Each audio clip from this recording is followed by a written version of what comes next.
ข้าพเจ้าต่างหน้ากระทรวงโยธาธิการและขนส่งก่อนอื่นขอแสดงความขอบใจและหูบุญคุณเป็นอย่างสูงต่อความเป็นห่วงเป็นใยของบรรดาทานสมาชิกสภาแห่งชาติต่อกับเวียงงานยทคของพวกข้าพเจ้าและข้าพเจ้าขออนุญาตประกอบความเห็นชี้แจง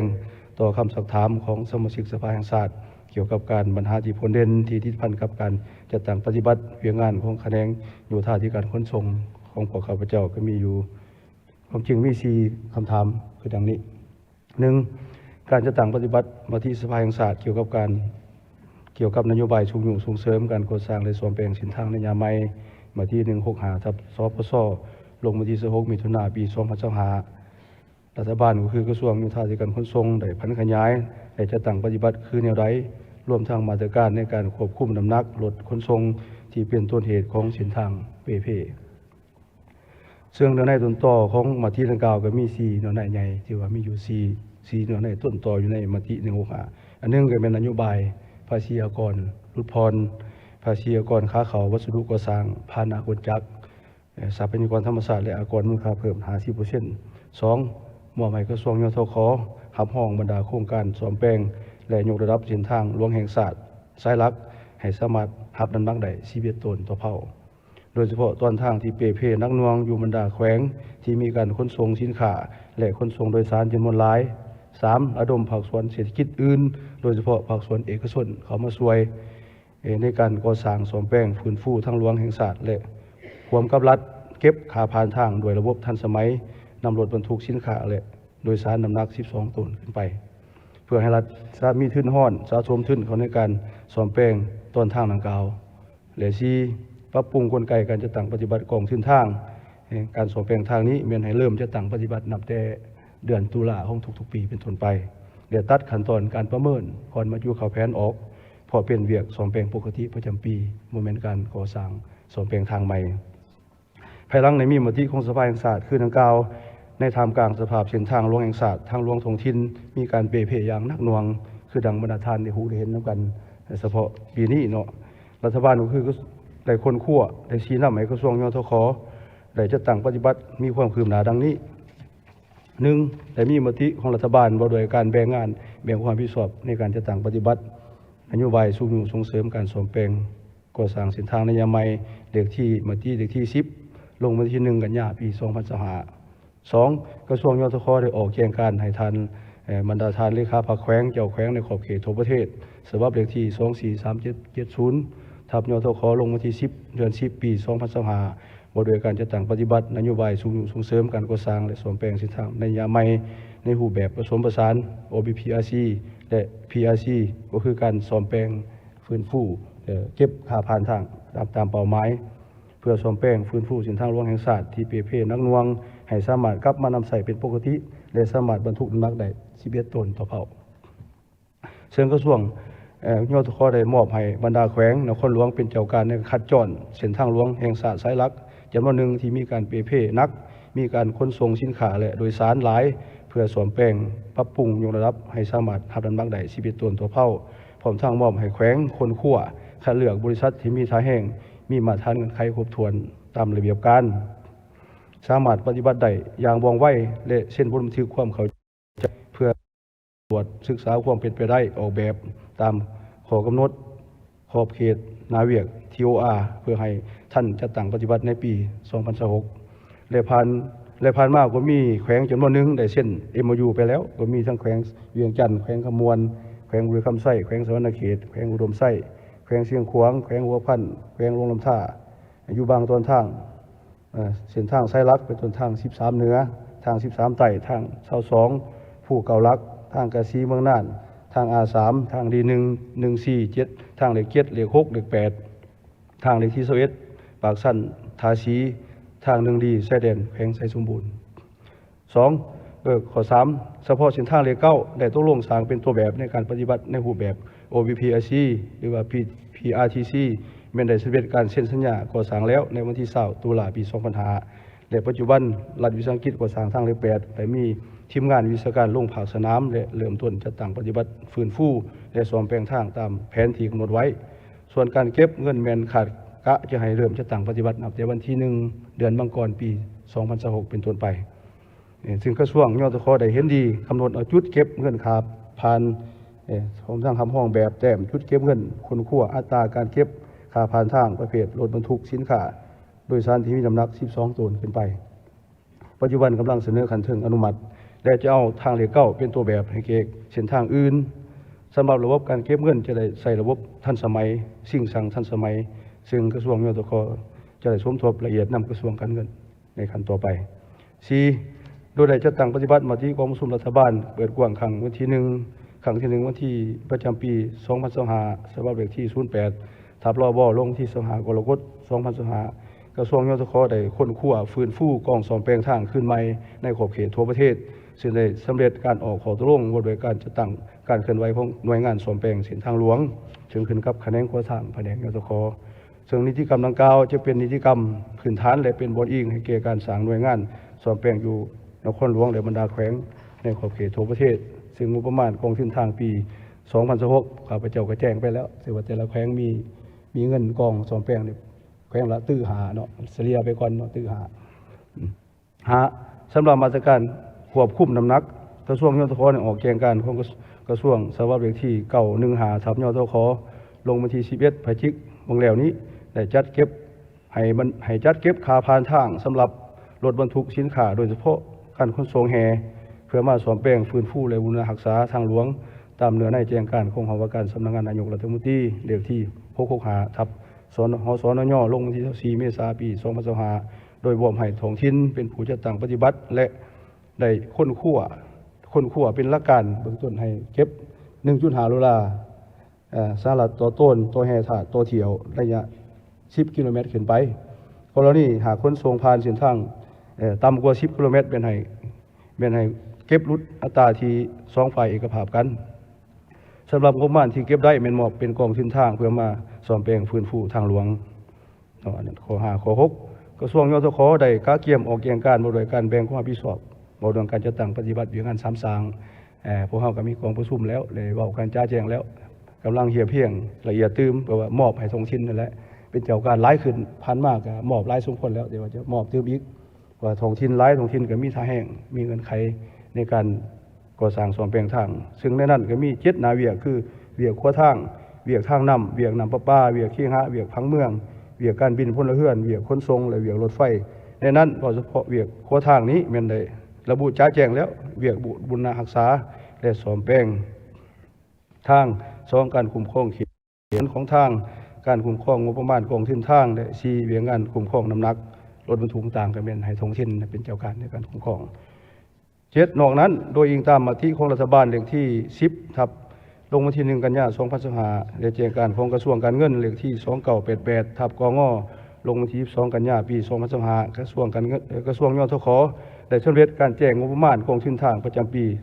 2016ก็คือว่าเพิ่นให้เริ่มจะตั้งปฏิบัตินับแต่เดือนตุลาเป็นต้นไปข้าพเจ้าก็แจ้งไปแล้วกล่าวจัดสรรแบ่งปันไปแล้วกองทุนทางแต่ละแขวง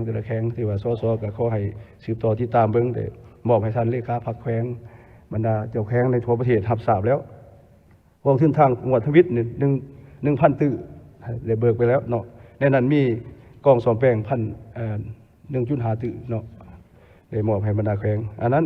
อันที่1คำถามที่2ปัจจุบันเห็นว่าสนธิสัญญากรอบอาเซียนสัญญาขนส่งระหว่าง2ฝ่ายลาวเวียดนามลาวไทยจีนกัมพูชาและเมียนมาและนิติกรรมที่เกี่ยวข้องกับแผนงานขนส่งนำใส่เป็นเวลาหลายปีแล้วยังไม่มีการเจรจาและปรับปรุงให้เทียบเหมาะกับสภาพการของคะแนนการขยายตัวของเศรษฐกิจในยามใหม่ซึ่งเหตุให้ผู้ประกอบการขนส่งภายในก็คือประเทศชาติเสียเปรียบบ่สามารถเป็นคู่ร่วมสัญญาและแข่งขันกับต่างประเทศได้ต่อประธานดังกล่าวกระทรวงได้มีแผนการจะตั้งปฏิบัติคือในนี้ข้าพเจ้าขอ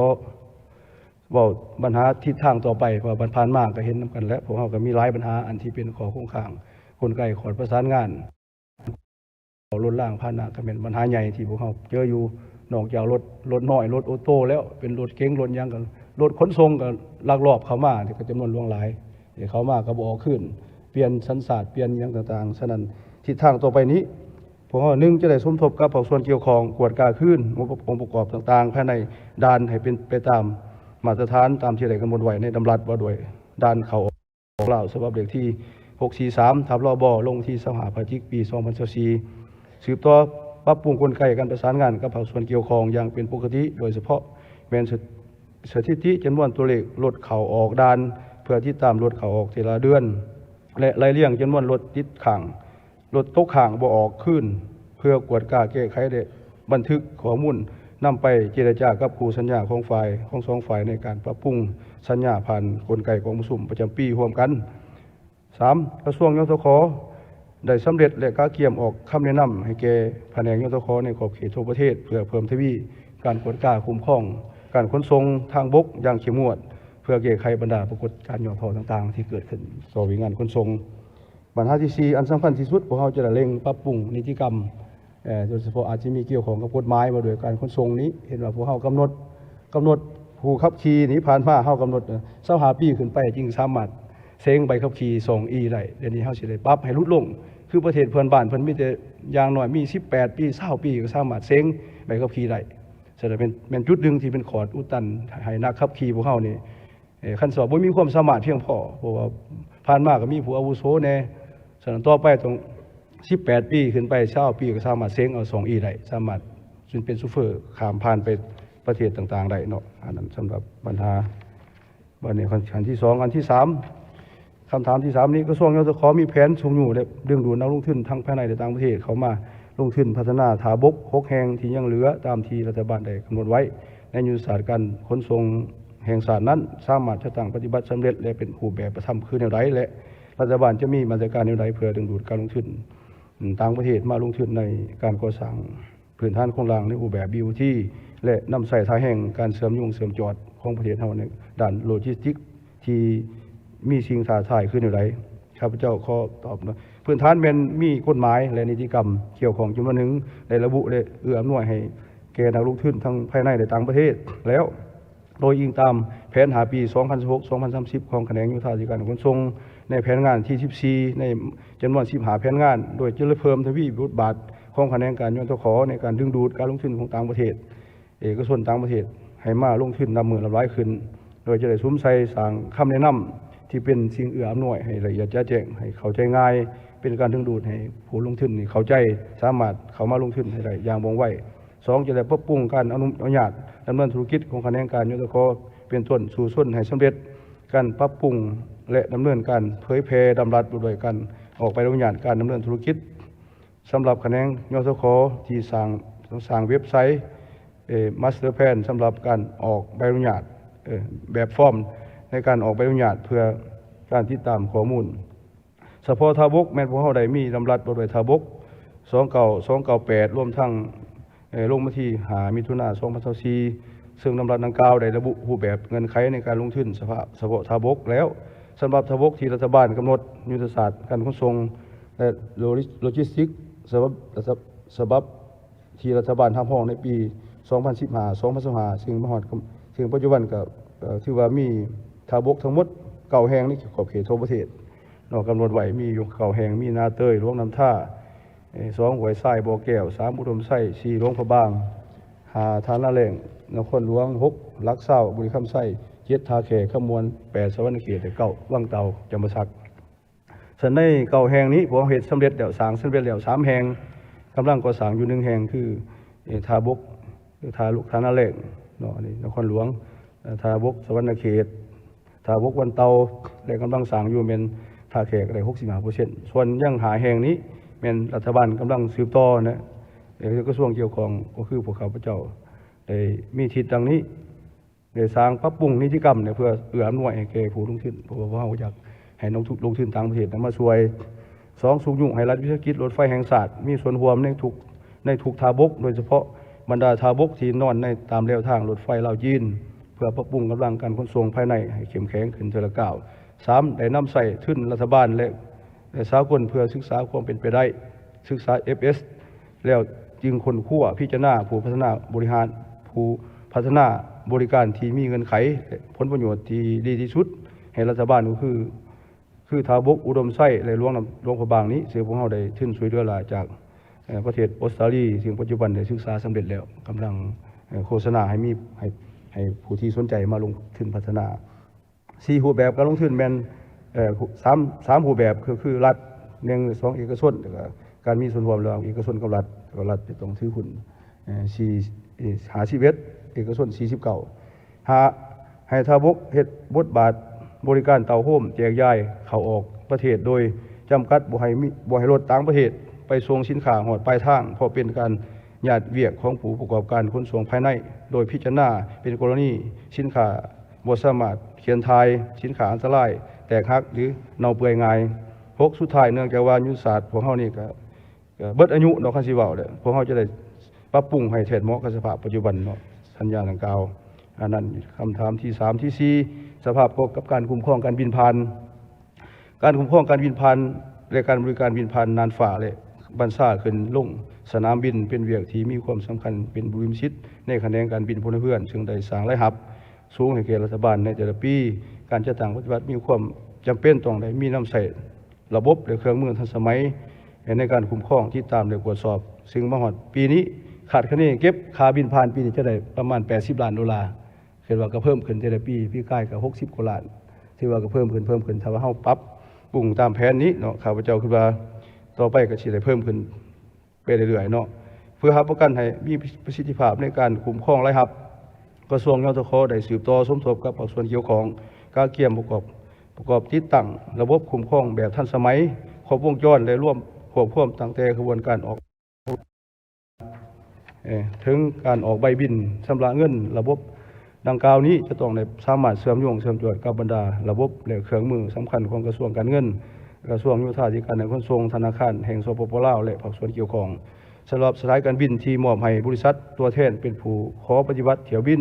บริษัทตัวแทนต้องมีตัวแทนอยู่สปป.ลาวหรือตั้งบริษัทอยู่สปป.ลาวพร้อมทั้งต้องมีเงินค้ำประกันเพื่อหลีกเลี่ยงการสายการบินบ่ชำระเงินค่าบริการค่าธรรมเนียมบินผ่านหรือขึ้นลงสนามบินต่างๆซึ่งปัจจุบันพวกเรากำลังอยู่ในขั้นตอนการประมูลจัดซื้อจัดจ้างร่วมกับกระทรวงการเงินอยู่